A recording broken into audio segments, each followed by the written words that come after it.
I hear one more person talking about their Japan trip and telling that the best experiences were either shopping in Don Quixote or visiting Shinjuku and Shibuya, I'll lose it. Seriously, man, I'll lose it. I'll lose it because those are not the best experiences that you can experience in Japan. Instead, I will tell you 10 fun experiences, authentic, cultural, very personal, and also a little bit aspirational that you can experience in Japan. I bet that you might have not heard about most of them. Now let's get straight to it without wasting any more time. The best experiences in Japan that you must have at least once in this lifetime.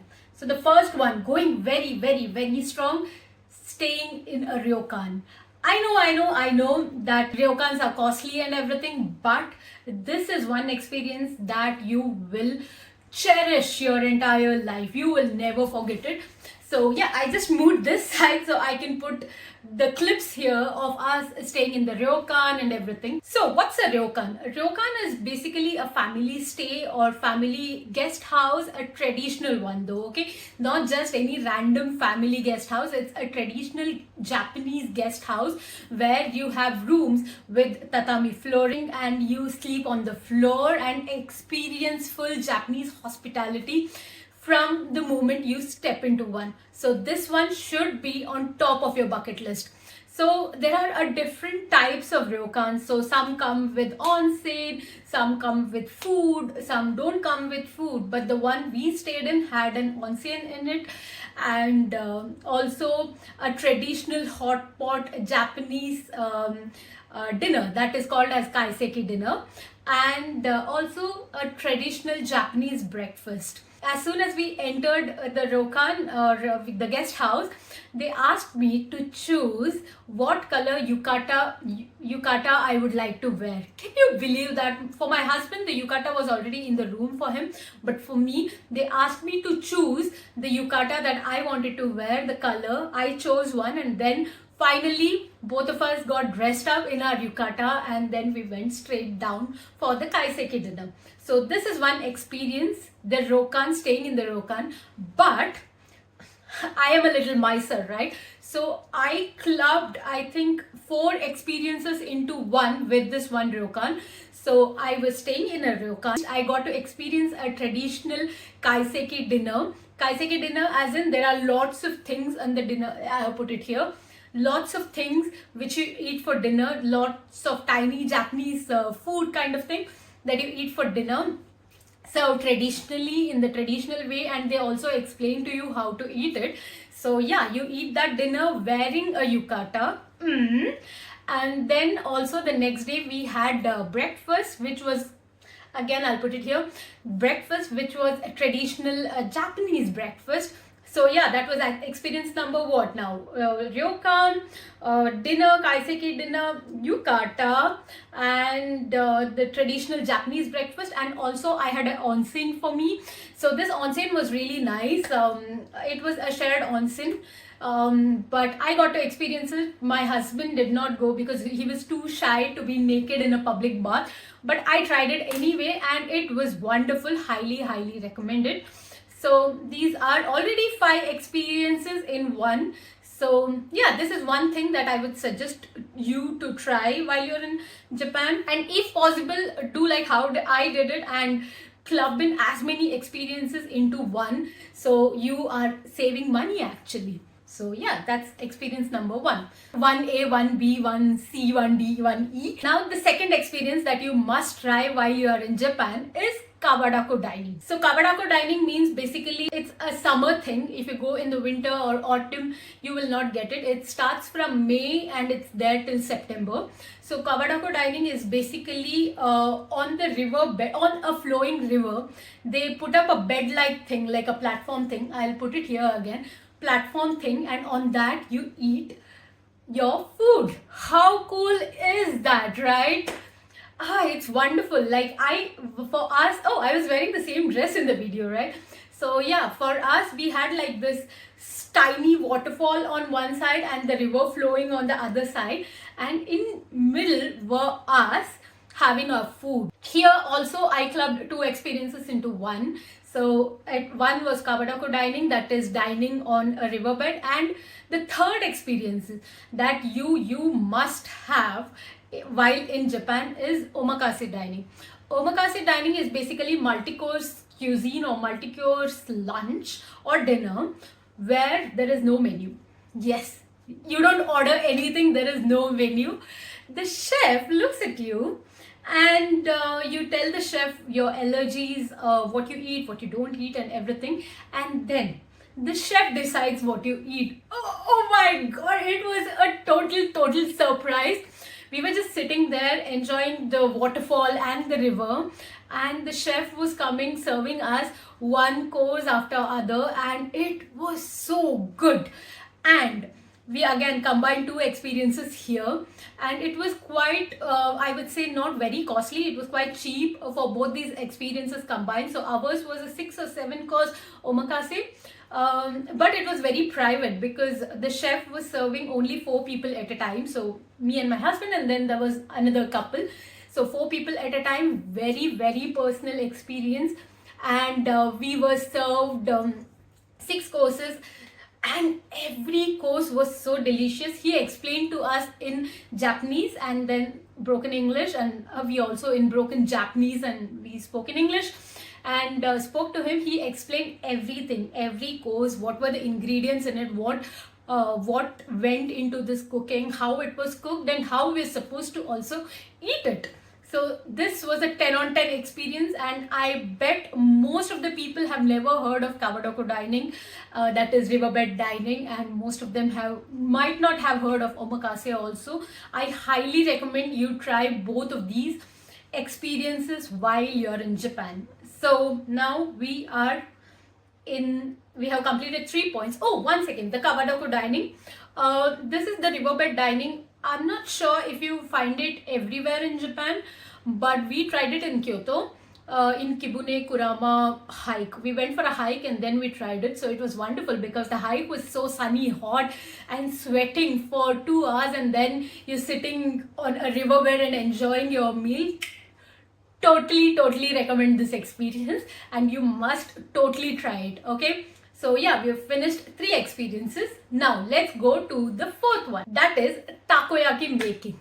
I know takoyaki is a famous dish. It is like pancake but tiny. If you're Indian, it is like appo or paniyaram with squid, with octopus inside it. I'll put a video here.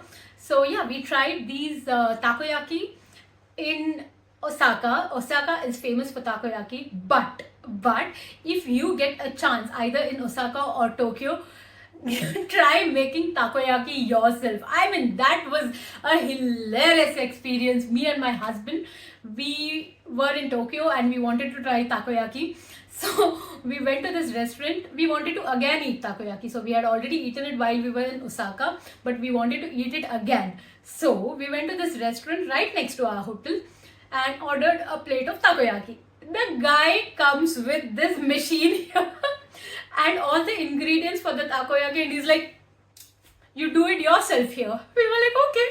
And then we cooked our own takoyaki and finally ate it.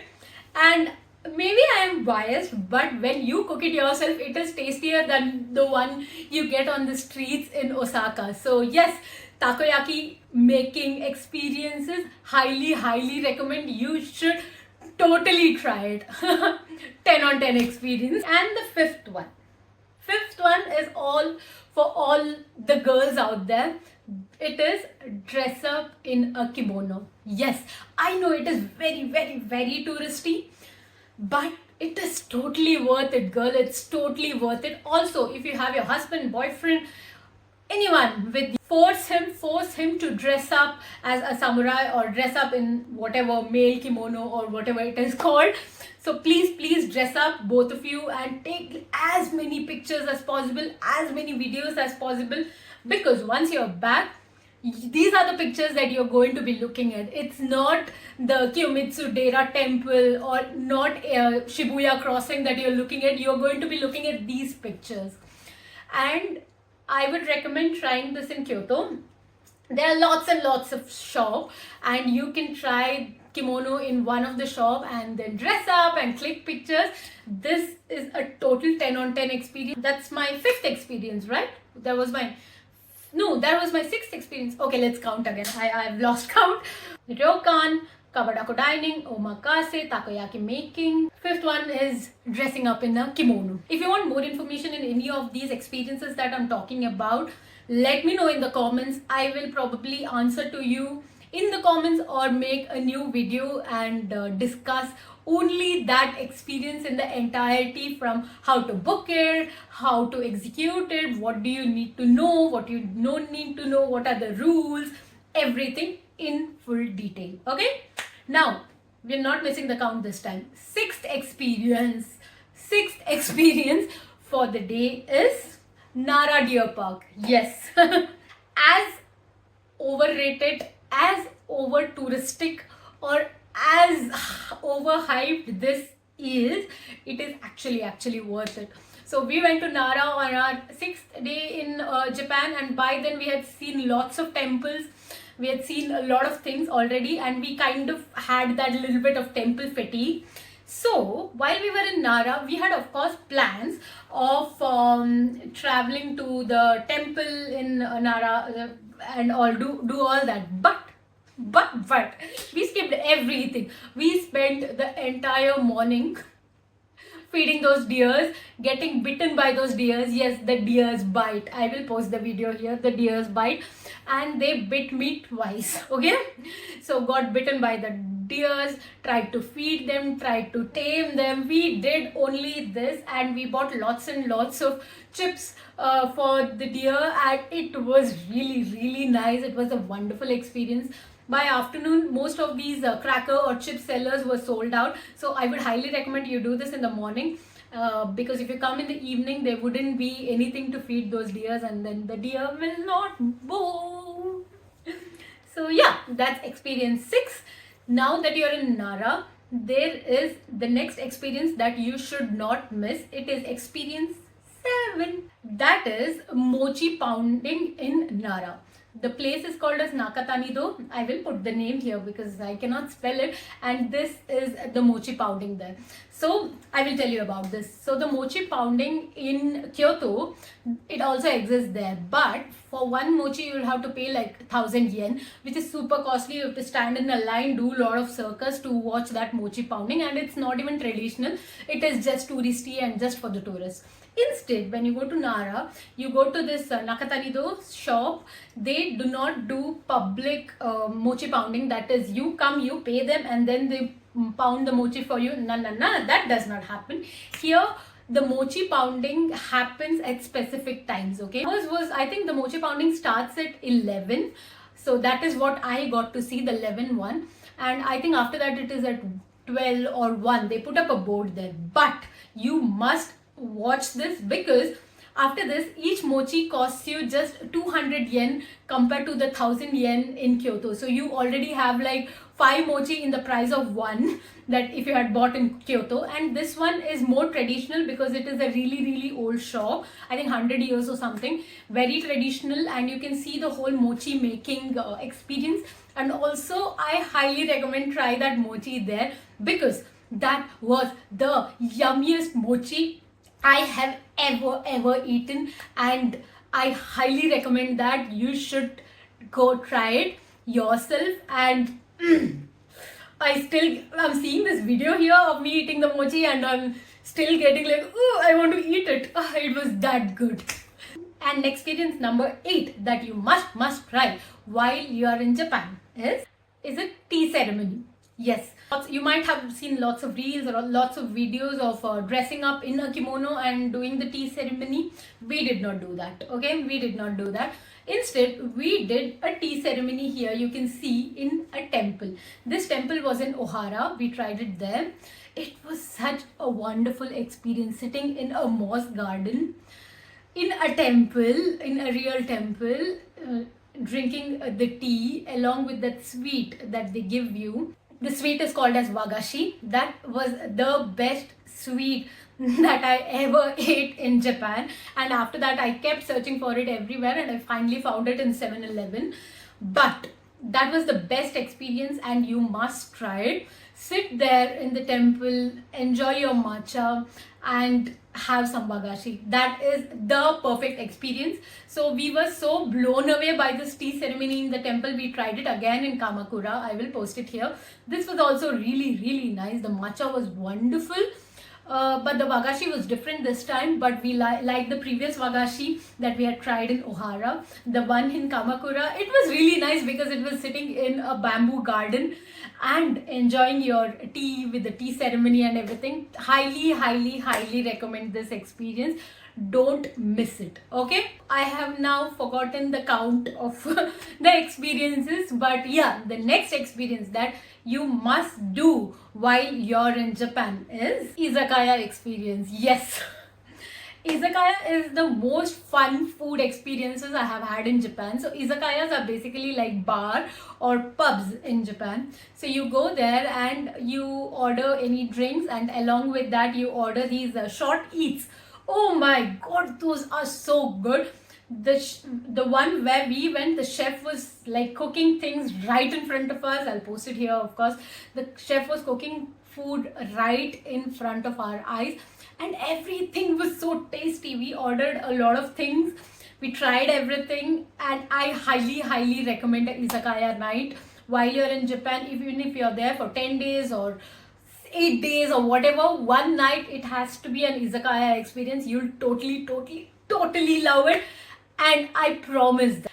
And the next and probably the last experience that for this video is go to this temple. Yes, go to Katsuoji temple and do the stamp rally there. Oh my god, that was our second day in Japan, and we totally enjoyed this temple on its own. Was in my itinerary the best temple we had visited in Japan, because it was on a hilltop and you go up at each step, and then when you enter the temple they give you a card along with the ticket, and then you stamp this card at different stations, and finally when you have chased all the stations, or you have traveled the entire temple, you finally have your card completed with the print, and that is in itself a wonderful souvenir, and I highly recommend you try this because you'll thank me later. This is the best experiences that we have had in Japan, and I want you to try it. Please do it. And this temple, Katsuoji temple, is just a day trip from Osaka. So if you are in Osaka, just put in an extra day, skip your Dotonbori walks and everything in the morning, and go to this temple. You will not regret. Instead, you will thank me. It was that good. That's about today's videos. If you want more on any of these experiences, you want to know more about them, let me know in the comments. I will answer all of them, or you can also DM me on Instagram. If you're not subscribed till now, please subscribe, and see you in the next one. Bye.